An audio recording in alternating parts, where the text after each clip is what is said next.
I overheard my stepmom and stepsister plotting to cut me out of my dad's inheritance. That was the moment I decided to move out and forge my own path. It's been a challenging year since then, but everything has transformed.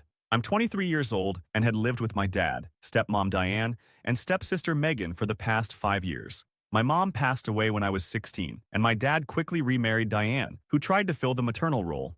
Megan, just 2 years younger than me, kept a polite distance. I hoped we'd grow closer over time. Despite my dad's long hours at work, leaving Diane, Megan, and me at home, things seemed normal on the surface. I stayed local for college, coming home on weekends and breaks. After graduation, I moved back in temporarily while searching for a job in my field. But tensions escalated. Diane grew less welcoming, insisting I should be more independent. Megan returned home after finishing her own degree, adding to the strain. Job hunting in a tough market was challenging, but my dad supported my efforts, while Diane pressured me to move out. Last week, I overheard a conversation that shattered my trust. They were scheming to exclude me from my dad's inheritance. I made the decision to leave, and after a year of struggle, I found my footing. Now that my dad knows the truth, our relationship has undergone a significant shift. My world turned upside down while I was in my room with the door closed. I overheard Diane and Megan talking in the hallway. They must have assumed I was out because they weren't trying to keep their voices down. Diane mentioned they needed to get rid of him before the will was finalized, and Megan agreed, saying they couldn't risk me getting an equal share.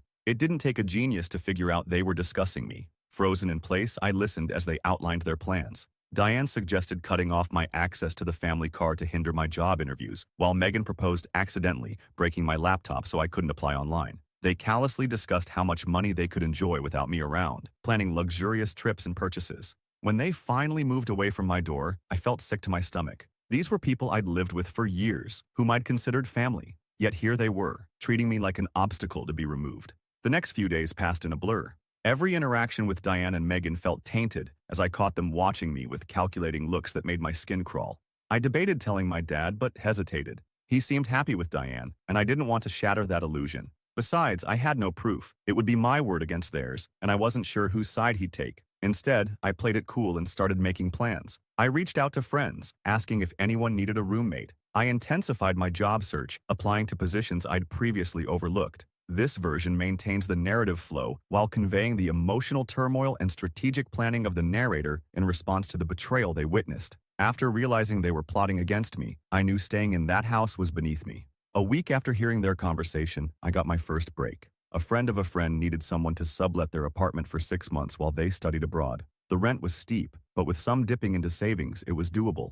I seized the opportunity. When I told my dad I was moving out, he seemed surprised but supportive. Diane and Megan, however, couldn't contain their glee. They helped me pack while exchanging knowing looks when they thought I wasn't paying attention. On moving day, I overheard them again, this time strategizing to ensure Dad didn't alter the will now that I was gone.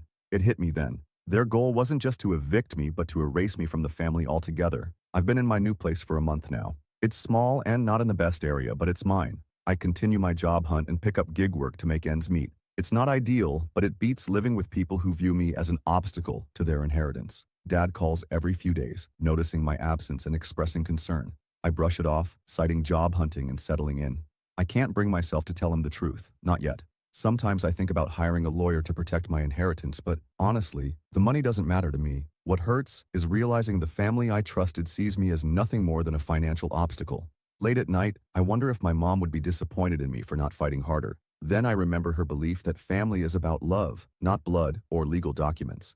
In realizing that Diane and Megan never truly fit my definition of family, I'm uncertain about what lies ahead. Part of me yearns to confront them, to expose their scheming, while another part wishes to simply walk away and never look back. Right now, my focus is on forging my own path, one independent of anyone's goodwill or inheritance. Recently, I secured a job, albeit entry-level with modest pay. I haven't shared the news with Dad yet. I'm reluctant for Diane and Megan to know anything about my life. The less they're aware of, the less they can try to undermine. I've also started therapy, opting for the most affordable option available, to work through my feelings of anger and betrayal. My therapist suggested writing letters to Diane and Megan as a way to express my emotions, though they're not meant to be sent. I've filled notebooks with everything I wish I could say to them. Sometimes I dream of my mom. In these dreams, she's smiling and telling me she's proud of me. It brings me comfort, yet also underscores my sense of loss. I miss her guidance, especially now as I navigate this turmoil. Lately, I've contemplated reconnecting with my mom's side of the family, whom we lost touch with after her passing. Perhaps it's time to rebuild those connections and find solace in that familial bond. As months pass, I've settled into a routine of work, home, and repetition. It lacks excitement but offers stability as I slowly construct a life independent of Diane, Megan, or any inheritance. Dad's birthday approaches next month, and I'm torn about attending the family dinner. Part of me wishes to celebrate with him, yet the idea of sitting across from Diane and Megan, pretending everything is normal, unsettles me deeply. In an effort to find fulfillment outside of this familial drama, I've started volunteering at a local youth center. This version maintains the narrator's journey of self-discovery and rebuilding, focusing on personal growth and finding stability amidst familial turmoil. On weekends, I volunteer at a local youth center. Many of the kids there come from broken homes or have experienced loss, something I can now relate to in a way I never could before all this happened. Helping these kids navigate their grief and anger has been healing for me in its own way. I often wonder how Diane and Megan portray my sudden departure to others. Do they paint me as the ungrateful stepson who abandoned the family, or do they simply act as though I never existed? These thoughts occasionally nag at me, but I try not to dwell on them. Through work and volunteering, I've made new friends who appreciate me for who I am, not for any potential inheritance or family connections. These relationships feel more genuine than anything I had with Diane or Megan. Recently, I bumped into Megan at the grocery store. The encounter was awkward. She acted overly friendly, asking about my job and new place. I kept my answers vague and left quickly. The encounter left me shaken for days. I've started thinking about my long-term future. Should I stay in this city, where I might run into Diane or Megan at any time, or should I make a clean break and move somewhere new? The idea of starting fresh is tempting, but I'm not ready to leave my dad behind just yet. As my lease nears its end, I face decisions, renewing, finding a better place, or even moving again. It's exhausting to contemplate, yet staying in this tiny apartment indefinitely is equally daunting. It's another reminder of how drastically my life has changed in such a short time. Recently, I've started dating casually. It's been both enjoyable and challenging. I'm hesitant to open up, fearing being hurt or betrayed again. My therapist says this cautiousness, it's become my new normal to take time rebuilding my trust. Work has been a positive outlet. I recently received a small promotion that's eased some financial stress. I no longer dip into savings each month just to cover rent. It's a modest victory, but it feels significant. I still haven't told Dad about overhearing Diane and Megan's conversation. Each time I consider bringing it up, I talk myself out of it. What if he doesn't believe me? What if it drives a wedge between us? The thought of losing him is more than I can bear. Sometimes I irrationally find myself angry at my mom for leaving me in this situation. If she were here, none of this would be happening. I'd still have a home, a family, a sense of belonging. These thoughts persist despite my efforts to push them away. I've started learning to cook out of necessity. It's a skill I never needed at home, but now it's essential. I'm improving, and there's a satisfaction in creating a meal from scratch, in nourishing myself in this tangible way.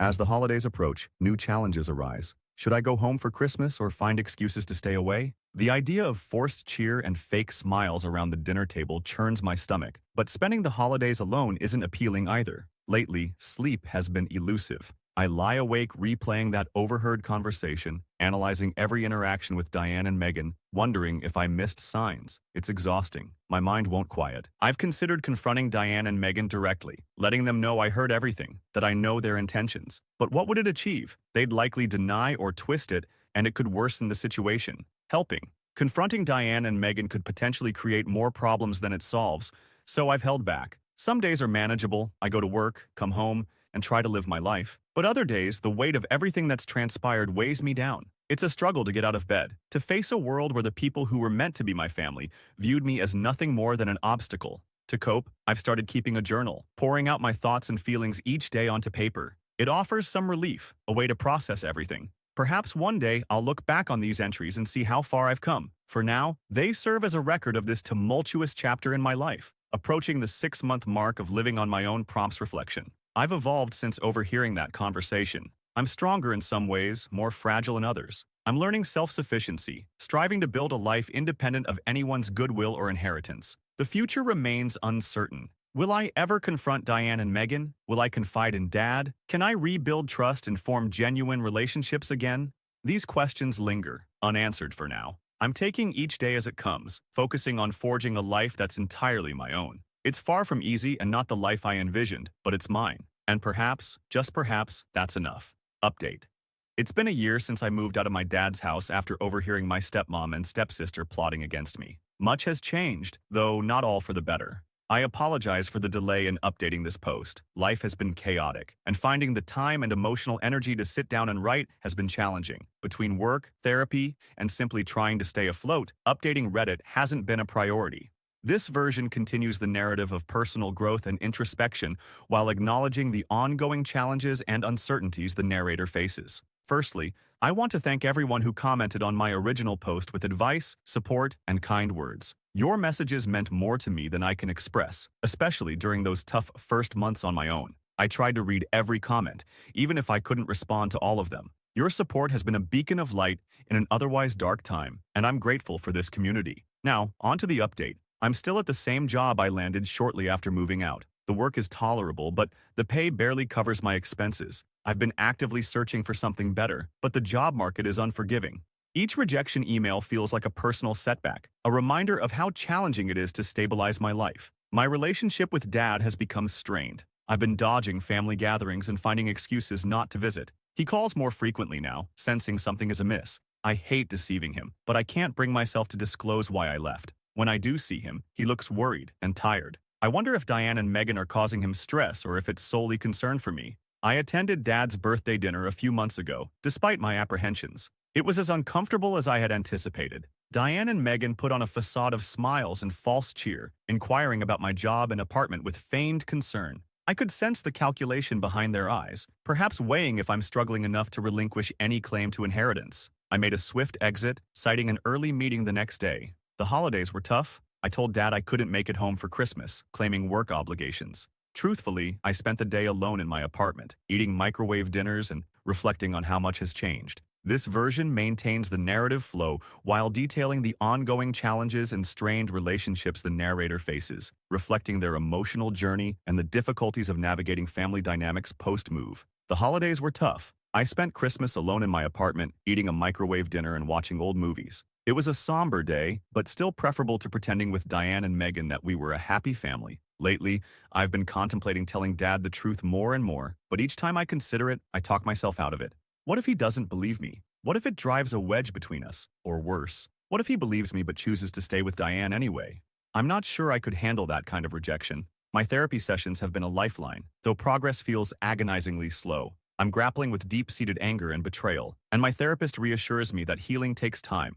But on some days, it feels like I'll never move past this. I've had a few unsettling encounters with Megan around town. Each time, she acts as if everything is normal, as if we're still one big happy family. It sends shivers down my spine. I've started avoiding certain stores and restaurants to minimize the chance of running into her or Diane. Volunteering at the youth center has been a saving grace. Connecting with the kids there, especially Alex, who lost his mom last year, has been profoundly healing. Helping him navigate his grief reminds me that there's still goodness and connections to be found in the world. Dating has been challenging. I've tried a few times over the past year, but I struggle to open up, always waiting for the other shoe to drop. My last date ended with her telling me I have too much baggage. Perhaps she's right. My lease is up next month, and I'm at a crossroads. The thought of moving is daunting, but I'm weary of this tiny apartment with its noisy neighbors and unreliable heating. I've been scouting places in different parts of town, maybe even in the next city over. A fresh start sounds appealing. I finally reached out to my mom's sister, Aunt Sarah. This version continues the narrative while reflecting the narrator's emotional struggles and ongoing efforts to navigate their post-family dynamic life. I hadn't spoken to Aunt Sarah in years, not since Mom's funeral. Our reunion was awkward at first, but as we talked, it felt like reconnecting with a part of myself I'd lost. She invited me to visit her family for a weekend, and I'm considering it, though the idea of explaining everything that's happened is daunting. Work has become more stressful lately. There are rumors of layoffs, and as one of the newer employees, I fear I might be on the chopping block. The thought of losing my job terrifies me. My savings are dwindling, and I'm unsure how long I could manage without income. Lately, I've been haunted by nightmares of homelessness and the prospect of returning to Dad's house to face Diane and Megan. I wake up in a cold sweat, heart racing, and it takes hours to calm down enough to sleep again. My birthday passed quietly. Dad called, and a few friends took me out for drinks, but it was hard not to compare it to birthdays when Mom was alive, filled with big family celebrations. The contrast was stark and depressing. Mom has been on my mind a lot lately. I wonder what she'd think of all this and how she'd advise me to handle it. Sometimes I talk to her photo, telling her everything that's happened. It may seem childish, but it helps. The anger I feel towards Diane and Megan hasn't lessened over the past year. If anything, it has intensified. I often daydream about confronting them, imagining them breaking down and confessing, and Dad finally seeing their true colors and taking action. But I know it's just a fantasy. I've started exploring legal options just in case. I consulted with an estate lawyer who explained that without concrete proof, protecting any potential inheritance is challenging. He suggested discussing setting up a trust with Dad, but that would mean revealing everything to him. I'm not ready for that step yet. The stress has taken a toll on my health. I've lost weight, constantly feel tired, and my doctor says my blood pressure is high. Relaxing is easier said than done. Moving away has crossed my mind, starting fresh in a new city where I wouldn't run into Diane or Megan. But the thought of leaving Dad behind, possibly never seeing him again, is too painful to seriously consider. Amidst the darkness, there have been moments of light. I've made good friends at work and through volunteering. They don't know everything, but their support means a lot. It's refreshing to have people who appreciate me for who I am, not for any potential inheritance. To occupy my mind, I've picked up new hobbies. Learning guitar has been fulfilling. I'm not great yet, but progress is satisfying. Running has become a release. It started as a way to clear my head, but now I find it liberating to push my limits and leave worries behind. Approaching the 1-year mark since I moved out, I felt anxious about my progress. I expected to be in a better place by now. My therapist reassures me that healing isn't a straight path. I'm trying to believe her. I did visit Aunt Sarah and her family. It was comforting to be with people who knew Mom, sharing stories I'd never heard. For a weekend, I felt a sense of belonging again.